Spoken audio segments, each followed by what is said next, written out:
Yes, sure, please. I am ready. Awesome, me too. Okay, yeah, starting. Hola a todos y bienvenido to episode 6 of Voces en Vivo, hosted by Circulo Castellano. I'm Akriti, and today we are exploring a very interesting theme that is incredibly close to my heart, the Indian soul of flamenco. It is such a joy to explore the beautiful cultural intersections between the Hispanic world and India with you all. Today, we are deeply honored to be joined by Miss Lorena Ayala. She is a phenomenal transdisciplinary creator, psychologist, and the first professional Bolivian flamenco dancer recognized in Spain. Lorena, muchas gracias for joining us today. Thank you very much for your invitation. I am truly honored to be with both and all the people that is watching us. So thank you. And yes, let's go. Yeah, let's dive right into it. So, yeah, I wanted to start by looking at your incredible trans international trajectory, journey spanning over 20 years. You began your career in Chile and later consolidated it in Spain, performing in the legendary Sacromonte Caves in Granada. As the first professional Bolivian flamenco dancer recognized in Spain, how did you navigate integrating your Bolivian roots with such a traditional ancestral Andalusian art form? Wow, this is a great beginning, huh? Yeah. I believe it was never about integrating, but about recognizing that it was already integrated within me. Flamenco itself is a deeply mestizo art form, shaped by migration, memory, and cultural crossing. My Bolivian roots are not something external. They are a living memory also that naturally dialogues with flamenco. Over time, after deeply respecting and loving and understanding this tradition, I allowed myself to express my own voice. And today, I don't feel a separation between Bolivia and Andalusia and flamenco, but rather a body that carries both.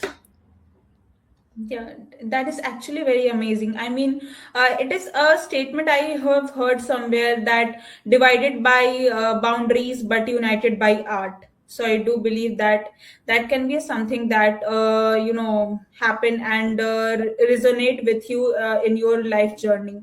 And yeah, speaking of those roots, in 2010 you became the first Bolivian artist to premiere a publicly funded flamenco show in Spain, Flamenco de Sur Asur. I believe, I hope I am like pronouncing it right, Yes. which paid which paid homage to Bolivia's first libertarian cry. So, looking back at that milestone, how did that project shape your voice as an independent creator? Well, this Caminos de Libertad is the name that the Association Flamenco de Sur a Sur was association that I create for work with this kind of thematics in Sevilla, Spain. And that project was really a turning point. It made me realize that I didn't want to only be an interpret, solo interpretar flamenco, but to create from my own identity. It connected me deeply with my history, my roots, and my voice. It was the moment I think I truly decided to become a creator and follow this path also. Yeah, definitely. I mean, that is such a powerful connection to your heritage, and using your the art form and using that as a career trajectory, and then moving forward and making such a difference in the society. I believe I feel very personally very grateful that I am having this conversation with you and I have this platform with you. And yeah, I like talking about the historical and cultural connections. When I was going through the your work profile and a lot of professional achievements, I saw that you have studied a lot of Indian dance art forms also. So like Bharatanatyam, Kathak, Kalaripayattu, which honestly a lot of Indians, and I'm going to be very honest about that, we don't even know what it is because we were maybe not encouraged, or we didn't go into that. So this is something that we are very proud of, to see that that you have such a great expertise in that. So how do these specific movements and energies of these Indian disciplines converse with your foundational flamenco training? Well, this is a big question because for me, all what you said about what I discovered in India, for me, is just I am giving little steps because everyone is so full of a lot of information. But what I discovered in India was a different way of inhabiting the body. Flamenco is grounded, is earthy, is visceral, while Indian disciplines bring precision, geometry, and other kind of energetic awareness. And I don't try to mix styles, but to allow these energies to coexist. From that, for me, a new language emerged. And especially is something that I am very curious, and I always want to discover what I can achieve when I go through a different path. And for me, this type of experience is the most important thing to live in my present. That is actually very motivational to hear that, because I do believe that there's one thing that, yeah, as you just said, that one thing that connects all the art forms around the world is the various forms of discipline that it teaches us, the various forms of movement, and how to use that in our own physical, mental journey, and then we can use that to make a change in the society. So yeah, the dance forms definitely teaches us a lot when we are like going through them and taking it as a professional career, or as something that we want to learn more about. And yeah, I wanted to like explore more with your relationship with, and how you have been such a great integral part of the art culture in India. In 2019, you also performed at the Handpan Festival in Goa, where you improvised flamenco alongside traditional, Indian musicians. So, what is the professional and artistic process of communicating through movement when the music originates from a completely different cultural program like that? For me, this Handpan Festival was an amazing experience, and for me, it became an act of a deep listening. You have to let go of what you know and be fully present in the moment. It's like the body stop trying to control and start to listen. I think this is the perfect point when you are in this type of opening, and from that place, a very authentic communication emerge beyond style. Yeah. I mean, yeah, that makes so much sense. Like, how does that happen? Like, I'm very deeply, interested in that. Like, could you like maybe explain that in a little bit detail? Like, how does that process be? Like, how does that affect your mental, that file? Like, because if I'm talking about in just, what we do daily wise, like if we are even pursuing one art form or one particular thing, our brain, when we are trying to do something else, our brain sort of stops opening that file, or it mixes. Maybe we like forget something of the previous thing that we learned, or forget the next thing. So does that ever happen to you also? Like maybe you forget, and or you don't like. How's that happen in your case? When I am performing, I let that the music involves my soul, and from my childhood, I have this connection with the music. So for me, it's like just really let you without fear, crossing the fears, to let your body move and express. And for me, this is dance. Sometimes I can have choreographies, and for me this is more difficult because you need to follow a structure. But when I am improvising with others, I just need to open my listening, like I said, and trust that what is coming is perfect. I think this is the most important thing. Just open for this experience to yourself. Thank you so much. That is actually a very valid point. I mean, being just open and letting the soul take in what is happening around us is something that we can definitely, take in with ourselves and use that in future when learning a new art form, or when learning something new that we want to really want to do.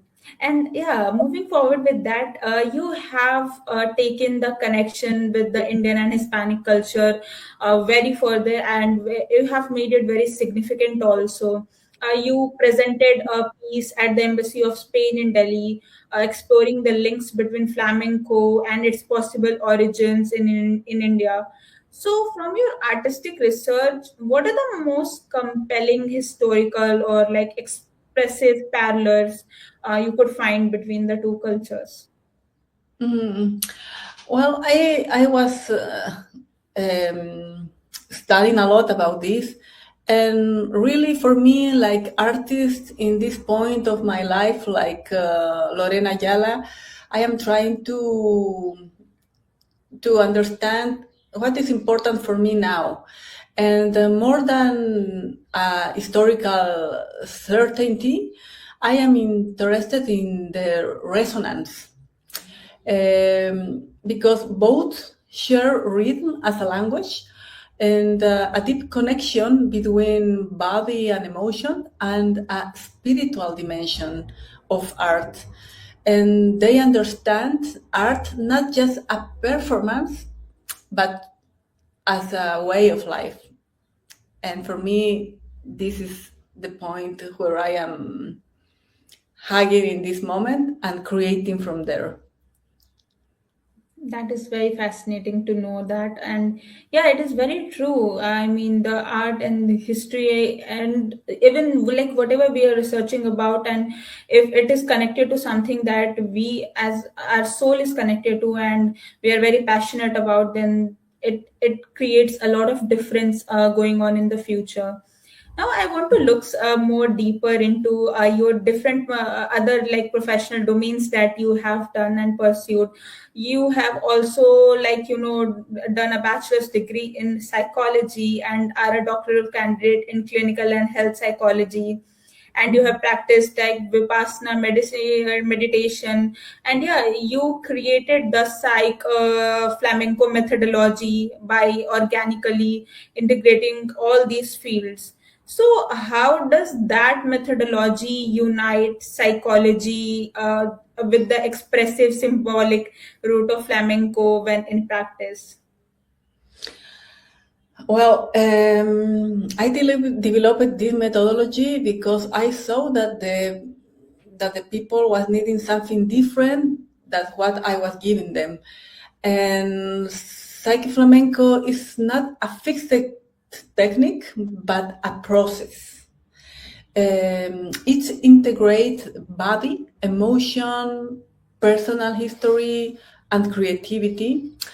And for flamenco and psychology and other tools that I have from different fields, it creates a space where people can listen to themselves, express, and also transform through movement when all can combine in a perfect moment for everyone.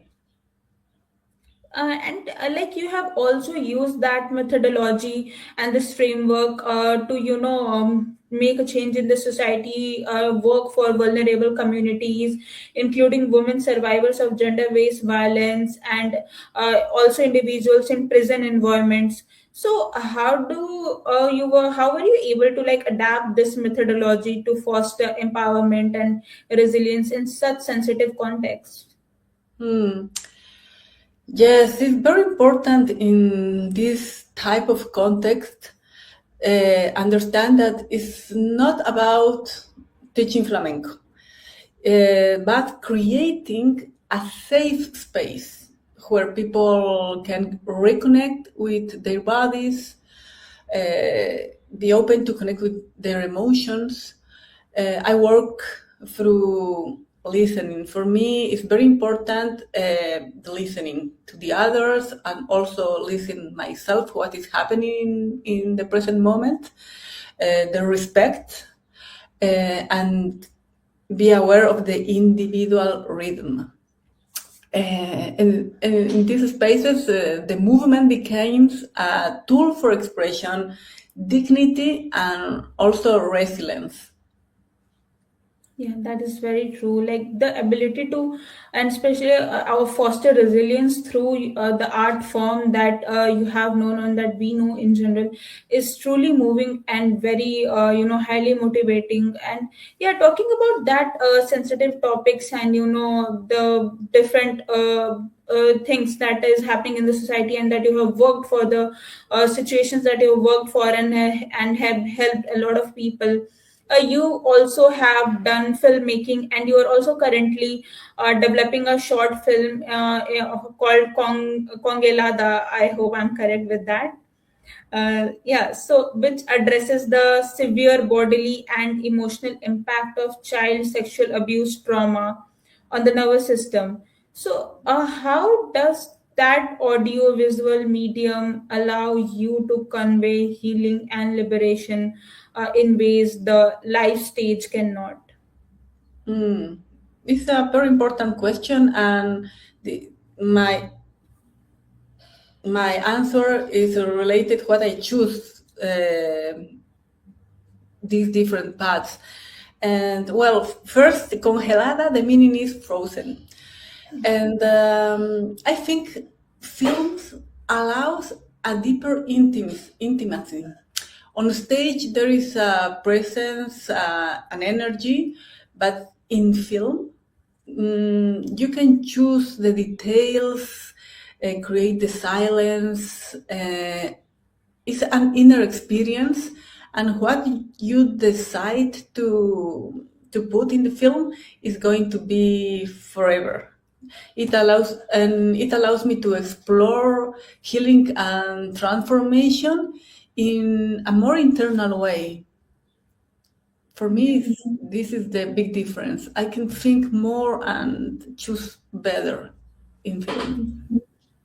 And that is actually very true. Like through filmmaking, not just the art form and not just trying to like propagate our own ideas, but yeah, definitely we can choose how to do that, and that process is something that creates a lot of difference. This Yes. has been such an this has been such an insightful and very lovely conversation to have with you, to know so much that what goes on behind the progress and behind all the things that we see, on the screen, which is so good, but behind it, it takes a lot of patience and a lot of courage to do that. And you have handled everything so beautifully, and it is such an inspiration to young women and young people in general to actually do the work and like choose, even if we want to pursue an art which is not so much encouraged in a lot of societies, but to choose that and make it such revolutionary thing is such a motivation and encouragement for everyone listening to this, and the audience who you might be seeing you and looking at your work. And as to close my portion of our conversation today, I want to talk about another documentary legacy that you are building right now. It is called We Take Care of the Land, alongside a transnational team from Bolivia, the US, Canada, and Spain. And this project explores memory and ancestral knowledge. So through all your transdisciplinary work, what is the core legacy you hope to transmit to the next generation of global artists? Thank you. For me, this project is touched deeply in my heart, and for me, it's about making visible stories that matter, that really matter. And in the documentary Legacy, We Take Care of the Land, we focus on the life of David Moses Bridges, a Passamaquoddy artist who, together with his community, they resisted a powerful LNG corporation to protect their land. And what inspires me is not only the struggle, but the clarity of their love for their land and their vision for future generations. Their strength came from unity and purpose, and they never gave up. For my work, I want to transmit hope and the importance of standing for what we believe in, even in the face of overwhelming power. I think this. Yes. Thank you so much. That is such a beautiful legacy to leave behind. Hope is something that we all truly need. Seeing all the condition that is going on right now all around us in the whole wide world, hope is the ultimate thing to look forward to the next day and to the next morning and go do our work and think that it will get over, and it will actually get over. And thank you so much. This has been such a great conversation. Now I'm going to hand over the mic to Saurav for the rapid fire round. Okay. Muchas gracias, Sakriti. Yeah. Thanks so much. Okay. Yeah. So very lovely questions and very insightful answers. I'm so much ambitious now, and I do admire you, Lorena, so much, and I will be following your paths as well. So without wasting your time, let's move to the next round, que será en español. Pues empezamos. Sí. Esta ronda de rapid fire será en español. Pues solamente las respuestas, no deberías pensar más. Okay. Que viene primero en tu mente. Esta es la respuesta. Pues, primero, flamenco, pues, tacones de flamenco o pies descalzo. Depende del momento, pero siempre el cuerpo por delante. Bueno, la segunda, salteñas bolivianas o samosas indias. ¡Uy, qué rico! Las dos, definitivamente. Pero si tienes que elegir una, pues, ¿qué cosa? ¿Cuál cosa? No puedo. Definitivamente, no podemos elegir solamente una cosa. Pues, la energía de Sevilla o la paz de Goa. No puedo elegir, necesito las dos. Sevilla me llena de energía y Goa Bueno, Goa no es tan calmado. Ujú. No puedo elegir entre ¿Qué? los dos. Pero, Necesito los dos. ujú. Pero, movimiento improvisado o coreografía planificada. Improvisado. Improvisado. Pues eso es lo que creo que enseño, que comprendo en tu taller que podemos expresar nuestras emociones, sentimientos a través del flamenco. No es una cosa de vergüenza a expresar o cómo vamos a mostrar nuestras emociones. Pues, de acuerdo. Sí, dejarla salir, ¿no? Yo creo Sí. una pequeña estructura para que ustedes puedan Ujú. sentirse seguros para abrir esas emociones. Ujú. ¿Guitarra española o handpan indio? Bueno, la guitarra española. A mí me encanta también la guitarra. Sí, y el handpan Expresarte, también lo amo, es muy distinto. sí. Expresarte a través de las palabras o a través de baile. Bueno, Baile. lo sé la respuesta, pero sí. Es que Baile, en el sí. baile no necesitas palabras. Sí. Actuar en el escenario o dirigir detrás de la cámara. Escenario. Escenario. Yoga por la mañana o creatividad nocturna. Creatividad en la noche. Definitivamente.